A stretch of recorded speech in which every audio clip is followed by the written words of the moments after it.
Hi guys, welcome to JJ Mom's Lifestyle. எல்லா போலும் இறைவனுக்கே. இன்றைக்கி நம்ம பெண்களுக்கு ரொம்ப தேவையான 8 டிப்ஸ் தான் ஃப்ரெண்ட்ஸ் பார்க்க போகிறோம். கடைசி வரைக்கும் மிஸ் பண்ணாமல் பாருங்கள். பெண்களுக்கு அவசியமாக தேவைப்படுற டிப்ஸ் தான் ஃப்ரெண்ட்ஸ். கடைசி வரைக்கும் மிஸ் பண்ணாமல் பாருங்கள். 8 டிப்ஸில் உங்களுக்கு கண்டிப்பாக நம்பரில் ஒரு டிப்ஸாவது உங்களுக்கு யூஸ்ஃபுல்லாக இருக்கும். இப்போ நம்ம வீடியோவுக்கு போவோம்.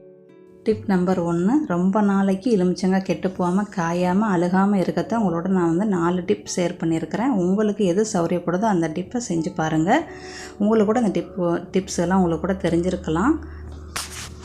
இந்த மாதிரி எலுமிச்சங்காயை நல்லா கழுவிட்டு நல்லா கொஞ்சம் நேரம் காய வச்சுட்டு டிஷ்யூ பேப்பரில் வச்சு சுற்றி வைங்க. டிஷ்யூ பேப்பர் வீட்டில் திடீர்னு இருக்காது, அப்படி இருக்கிறவங்க ஒன்றும் பிரச்சனை இல்லை. பேப்பர் இருந்துச்சு அப்படின்னா அதை கட்டிங் பண்ணி நீங்கள் வச்சிங்க அப்படின்னா உங்களுக்கு ரொம்ப நாள் வரைக்கும் கெட்டு போகுது ஃப்ரெண்ட்ஸ். இயற்கையாக பையோடு போட்டோம்னா ஒரு மாதத்துலேயே நம்மளுக்கு சில பழங்களை அழுகி போயிடும், சில பழங்கள் நம்மளுக்கு காஞ்சி போயிடும். இந்த மாதிரி மூடி வச்சுட்டிங்க இல்லை பையிலே போட்டு கட்டி வச்சுட்டிங்க டிஷ்யூ பேப்பரை சுற்றினா உங்களுக்கு ரொம்ப நாளைக்கு இருக்கும் ஃப்ரெண்ட்ஸ். இப்போ அடுத்த டிப்புக்கு போவோம். இப்போ 2வது டிப்பு, இந்த எலுமிச்சங்காயை நீங்கள் தண்ணி ஊற்றி வைக்கலாம். ஆனால் 3 நாளைக்கு ஒரு தடவை நீங்கள் தண்ணியை மாற்றிக்கிட்டே இருக்கணும். இந்த மாதிரி நீங்கள் தண்ணி ஊற்றி மாற்றி வச்சிங்க. இதுலேயும் செய்யலாம், நீங்கள் போத்தலில் கூட செய்யலாம். நெஸ்கேஃபே போத்தல் இருக்கும்ல, நீட்டை போத்தல், அதில் கூட வைக்கலாம். வச்சிங்க அப்படின்னா உங்களுக்கு 3 மாதம் வரைக்கும் கெட்டு போகாது ஃப்ரெண்ட்ஸ். இப்போ அடுத்த டிப் பார்ப்போம். டிப் நம்பர் 3, எலுமிச்சங்காயில் உப்பு போட்டு வைக்கிற டிப் ஃப்ரெண்ட்ஸ். கொஞ்சமாக கல் உப்பு எடுத்துக்கிறேங்க. உங்கள் எலுமிச்சங்காயை தக்கனே எடுத்துக்கிறேங்க. நான் இதுக்கு ஒரு 1/2 ஸ்பூன் எடுத்துருக்கிறேன். என்ற 4 எலுமிச்சங்காய் தான் உங்களுக்கு செஞ்சு காட்டுறேன். அதுவே நிறையா இருந்துச்சு அப்படின்னா நீங்கள் கூடுதலாக போட்டுக்கிறோங்க. இந்த மாதிரி போட்டு வச்சு உலுக்கி நீங்கள் ஐஸ் பெட்டில் வச்சுக்கிறோங்க. வச்சிங்கன்னா உங்களுக்கு 3 மாதம் வரைக்கும் உங்கள் பழம் காயாது, அழுகாது, எதுவுமே செய்யாது ஃப்ரெண்ட்ஸ். ரொம்ப நாளைக்கு உங்களுக்கு எலுமிச்சங்காய் தாங்கணும் அப்படின்னு நினைக்கிறவங்க இந்த டிப்பை ஃபாலோ பண்ணுங்கள். ஐஸ் பெட்லேயும் வைக்கலாம், வெளியும் வைக்கலாம். கொஞ்சோண்டு குக்கிங் ஆயில் எடுத்துக்கிறோங்க.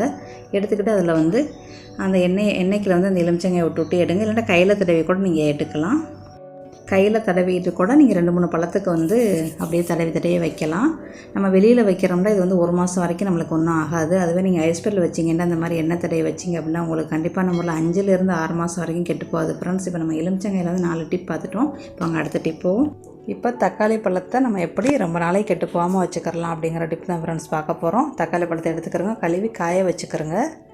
இல்லைன்னா துணி வச்சு தொடச்சிக்கிறோங்க கழுவிட்டு. அப்புறம் ஒரு டப்பாவில் டிஷ்யூ பேப்பரை போட்டு வைங்க. வச்சு நீங்கள் இது எல்லாருக்குமே தெரிஞ்ச டிப்பு தான். போட்டு மூடி வச்சுட்டிங்க அப்படின்னா 1 மாதம் வரைக்கும் உங்களுக்கு ஒரு பழம் கூட கெட்டு போகுது ஃப்ரெண்ட்ஸ். அதுவே பையிலேயே போட்டு வச்சிங்க அப்படின்னா உங்களுக்கு கண்டிப்பான முறையில் ஒரு பழம் இல்லை 2 பழம் நம்மளுக்கு கெட்டு போகும். இந்த டிப்பை ஃபாலோ பண்ணி பாருங்கள். டிப் நம்பர் 6, தக்காளி ரொம்ப நாளைக்கு கெட்டு போகாமல் இருக்கிறதுக்குள்ள டிப்பு தான் ஃப்ரெண்ட்ஸ். அப்போலாம் நம்ம தக்காளி பழம்லாம் வாங்கி சும்மா வெங்காய குடைக்கில் தான் போடுவோம். அப்போலாம் கெட்டு போகாது. இப்போ தான் இவ்வளோ பாதுகாப்பு பண்ண வேண்டியதாக இருக்குது எல்லாத்துக்கும். குக்கிங் ஆயில் எடுத்துக்கிறோங்க. எடுத்துக்கிட்டு ஒரு விரலில் தொட்டு வைங்க. ஒரு தடவை தொடுற அந்த எண்ணெய் ஒரு 3-4 பழத்துக்கு உங்களுக்கு இருக்கும். கையில் எண்ணெய் முடிஞ்சோன்னே மறுபடியும் தொடுங்க. தொட்டு இந்த மாதிரி கூடையிலே வச்சிட்டிங்க அப்படின்னா உங்களுக்கு 1 மாதம் வரைக்கும் கெட்டு போகாது ஃப்ரெண்ட்ஸ். அதுவே ஐஸ் பெட்டில் வச்சிங்க அப்படின்னா டப்பாவில் போட்டு நல்லா இறுக்கி மூடி வச்சுருங்க. உங்களுக்கு ரொம்ப நாள் வரைக்கும் கெட்டு போகாது. எப்படி நம்ம பையில் வச்சோம் அப்படின்னா எப்படி பார்த்தாலும் ஒரு பழம் 2 பழம் நம்மளுக்கு கண்டிப்பாக நம்மளால் அழுகி போயிடுது. அதை தடுக்கத்தான் நம்ம இந்த மாதிரி டிப்புகள்லாம் நம்ம செஞ்சுக்கிட்டு இருக்கிறோம் ஃப்ரெண்ட்ஸ். இந்த டிப் உங்களுக்கு கூட தெரிஞ்சிருக்கலாம். உங்களுக்கு தெரிஞ்சிச்சு அப்படின்னா உங்கள் ஃப்ரெண்டு ஃபேமிலிக்கு சொல்லுங்கள். இப்போ நம்ம அடுத்த டிப் பார்ப்போம். உங்களுக்கு எது பிடிச்சிருக்கோ அந்த டிப்பை ஃபாலோ பண்ணுங்கள் ஃப்ரெண்ட்ஸ். அடுத்த டிப் தக்காளி பழத்தை டிஷ்யூவில் சுற்றி வைக்கிறது. நம்ம எலுமிச்சங்காய் எப்படி சுற்றி வைக்கிறோம் அதே மாதிரி சுற்றி, ஆனால் ஐஸ் பெட்டிக்கில் வைக்கணும். இந்த மாதிரி வச்சிட்டிங்க அப்படின்னா உங்களுக்கு 2 மாதம் வரைக்கும் கெட்டு போகுது ஃப்ரெண்ட்ஸ்.